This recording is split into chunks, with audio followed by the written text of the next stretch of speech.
मित्रांनो नमस्कार. आज पुन्हा थोडं नात्यांविषयी बोलू काही. मित्रांनो, कधी विचार केलाय का की आपल्या आयुष्यात आलेली माणसं ही उगाच आलेली असतात का? नाही ना, ती उगाच आलेली नसतात. प्रत्येक गोष्टीमागे काहीतरी कारण असतं. कुणाशी तरी काहीतरी ऋणानुबंध जुळलेले असतात. ते विधात्याची काहीतरी योजनाच असते म्हणा ना. नाहीतर या 140 करोड लोकसंख्येच्या देशात नेमक्या याच व्यक्तींशी आपली ओळख का होते हो?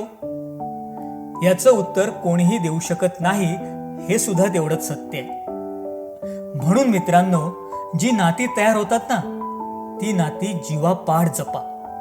जगण्यासाठी जो प्राणवायू आवश्यक असतो, तो प्राणवायू म्हणजेही आपली माणसं, आपली नाती.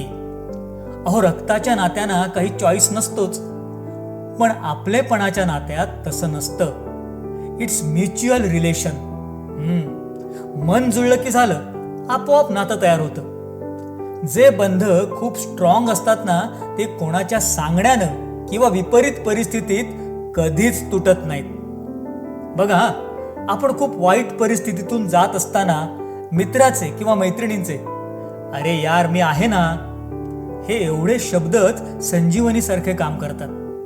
अगदी प्रत्यक्ष नाही, पण अप्रत्यक्ष सोबत असणं खूप सकारात्मक ऊर्जा देणारं असतं. पैशाने श्रीमंत होणं काय खूप सोपं आहे हो, पण नात्याने समृद्ध होणं तितकंच कठीण. म्हणून म्हणतो, नाती जपा, नात्याने समृद्ध व्हा. Always keep in touch.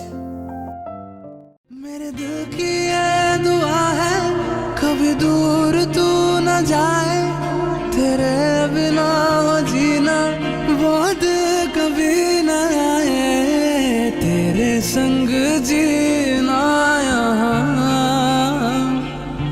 तेरे संग मर जाना, याद करेगी दुनिया तेरा मेरा अफसाना, तेरे जैसा